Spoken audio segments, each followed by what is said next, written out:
चलिए स्टार्ट करते हैं। State and type, Sheldon and जंग क्लासिफिकेशन, ठीक है, एंड बिग फाइव थ्योरीज।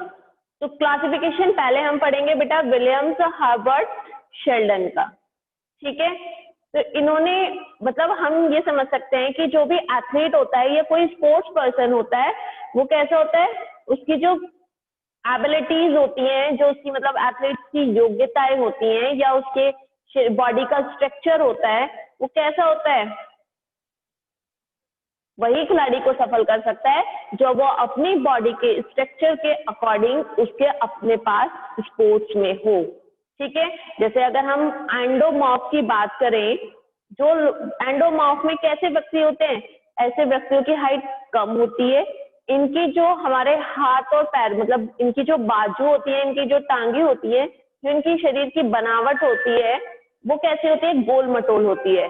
इनके अंग हमेशा छोटे प्रतीत होते हैं क्योंकि उनमें एडिपोज नामक जो टिश्यूज होते हैं उनके ऊतकों का मतलब जमाव अधिक होता है, ठीक है।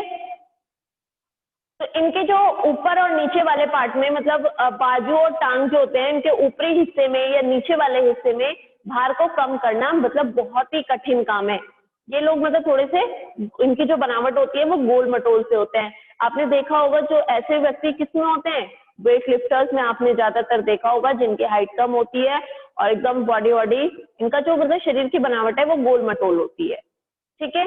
इनकी मांसपेशियां जो मसल्स होती हैं वो भी मतलब कैसा होता है, मतलब अविकसित सा होता है, मतलब पूरी तरह नहीं होता है। इनके शरीर मतलब काफी सॉफ्ट भी होता है और मतलब इनका जो फैट वाला होता है, मतलब इनकी बॉडी में फैट बहुत ज्यादा जमा होता है और इन लोगों को मतलब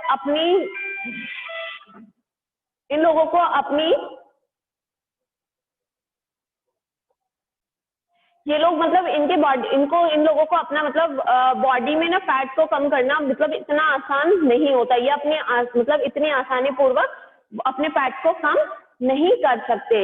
इनकी बॉडी का आकार अगर हम बात करें एंडोमॉर्फ की, आपने दो शेप पढ़ी होंगी, एप्पल शेप और पीयर शेप, कि सेब जैसा होता है या नाशपाती जैसा होता है, इस तरह की शेप्स हम पढ़ते हैं। तो इनका शरीर जो होता है वो नाशपाती के आकार के जैसा होता है। इनका मतलब जो वेट है वो खेलों में भाग लेने की उनकी योग्यता में मतलब इनको रोकता है, इनको अवरोध करता है। इन लोगों में लेकिन स्पीड, एजिलिटी ये सब की बहुत ज्यादा नीड होती है, आवश्यकता होती है। तो ये मतलब किस तरह के गेमों में होते हैं, ये वेट लिफ्टिंग में या पावर लिफ्टिंग में, जिनमें हमें मतलब ज्यादा शक्ति की जरूरत होती है। तो एंडोमॉर्फ हमें आ गया। अब हम आते हैं मेसोमॉर्फ में। तो मेसोमॉर्फ वाली जो बेटा पर्सनैलिटी होती है वो एकदम अच्छी होती है। ऐसे लोग ना तो बहुत ज्यादा लंबे होते हैं, ना पतले होते हैं, ना छोटे होते हैं, ना मोटे होते हैं।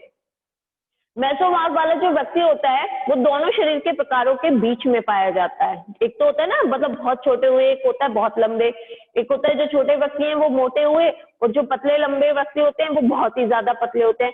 तो ये दोनों के बीच में आता है मेसोमॉर्फ, ठीक है। इनकी जो बोन्स होती है, इनकी जो मसल्स होती हैं वो काफी मोटी होती हैं। इनकी जो चेस्ट होती है, इनके शोल्डर्स होते हैं, उनके कमर के जो घेरे में अपेक्षा चौड़े होते हैं। ये शारीरिक रूप से बहुत सी क्रियाओं को करने में योग्य होते हैं। इस तरह की जो पर्सनैलिटी होती है वो कुछ भी काम करने में सक्षम होते हैं। ऐसे पर्सन जो होते हैं वो बहुत अट्रैक्टिव भी होते हैं बेटा, ठीक है। तो लेकिन हम ऐसा नहीं कह सकते इनकी बॉडी में जो फैट है वो कैसा है, मतलब वो स्टोरेज होता है सभी जगह पे, लगभग ऐसा नहीं होता कि यहाँ पे ज्यादा फैट आ गया या वहां पर ज्यादा आ गया। तो इनका जो फैट वाला जो स्टोरेज है वो लगभग हमेशा समान होता है, ठीक है। इनका जो ओवरवेट हो सकता है ये भी उनके मतलब आपस में उनकी अपनी लाइफ स्टाइल है कि वो किस तरह से जी रहे हैं, अपनी बॉडी को कैसे रख रहे हैं। लेकिन फिर भी ऐसे लोग जो है मतलब मेसोमॉर्फ वाले व्यक्तियां की जो पर्सनैलिटी होती है, जो उनका वर्गीकरण किया गया है, लेकिन ये बहुत इस तरह की पर्सनैलिटी अट्रैक्टिव और अच्छी भी होती है।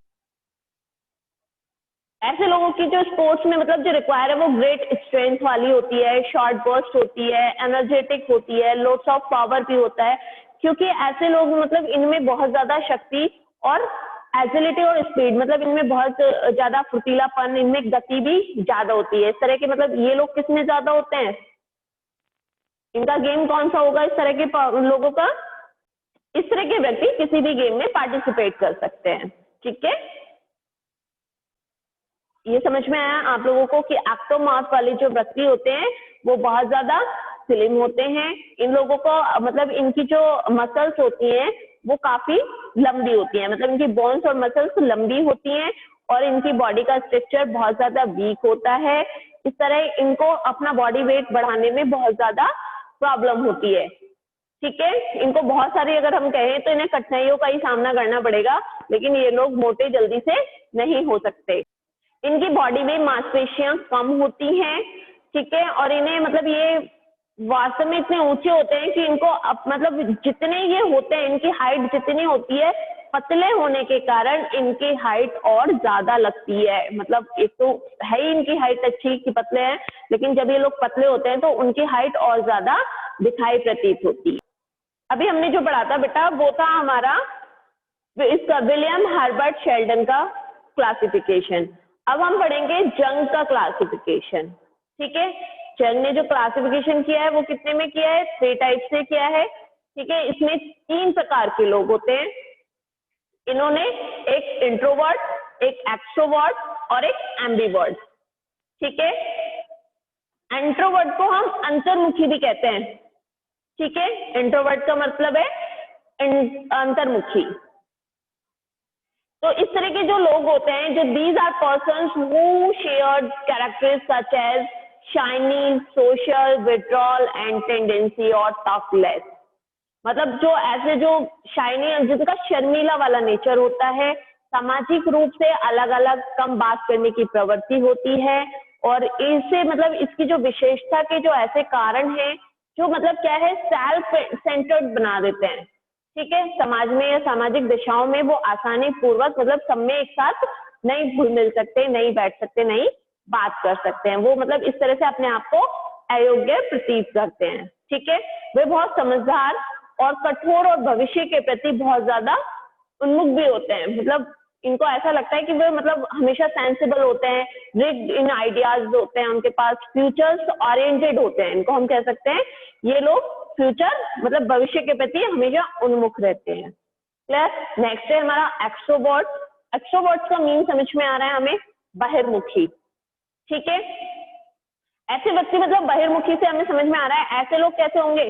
टॉकटेटिव होंगे, मतलब बहुत ज्यादा बात करने वाले। ठीक है, इनकी जो टेंडेंसी होती है वो कैसे नेचर होता है इनका? फ्रेंडली होता है, आउटगोइंग होता है, और इनको मतलब इनका जो नेचर है वो सोशली भी होता है। मतलब ये हमेशा they usually prefer social contact. हमेशा मतलब अपने आप को कैसे करते हैं, किसके कारण?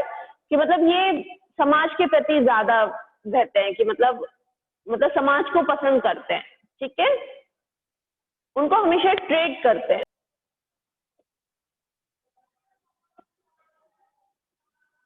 वो इस तरह के पर्सन मतलब बेफिक्र से होते हैं, इनको मतलब टेंशन नहीं रहती है कि हमें मतलब कौन व्यक्ति कैसे होगा, कौन हमें कुछ कहेगा। ठीक है, या हम इनको ऐसे कह सकते हैं कि जो इनकी पर्सनैलिटी रियलिटी में रुचि में दिखाते हैं, मतलब कि हमें मतलब हमारा जो प्रेजेंट चल रहा है, जो हम काम कर रहे हैं कंटिन्यू, जो उनका प्रेजेंट है वो ही उनकी रियलिटी है।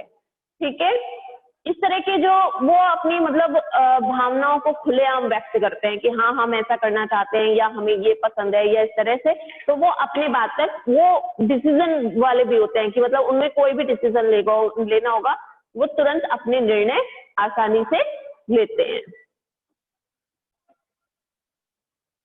कुछ पर्सन हमारे बेटा ऐसे होते हैं एम्बिवर्ट्स, मतलब वो इंट्रोवर्ट्स भी होते हैं और हमारे एक्सट्रोवर्ट्स भी होते हैं। कैसे? कि मतलब उनको अंतर्मुखी भी होते हैं और वो बहिर्मुखी भी, लेकिन ऐसे व्यक्ति बहुत कम होते हैं जो जिनमें दोनों क्वालिटीज मिलती हैं। ठीक है, ये दोनों जो ट्रेट्स हैं, जो उनकी विशेषताएं हैं, वो बहुत कम लोगों में ऐसी मिलती है, और जो जिनमें ये दोनों ही ट्रेट्स पाई जाती हैं, इंट्रोवर्ट्स की और एक्सट्रोवर्ट्स की, वही लोग हमारे एम्बिवर्ट्स कहलाते हैं। यहाँ तक सब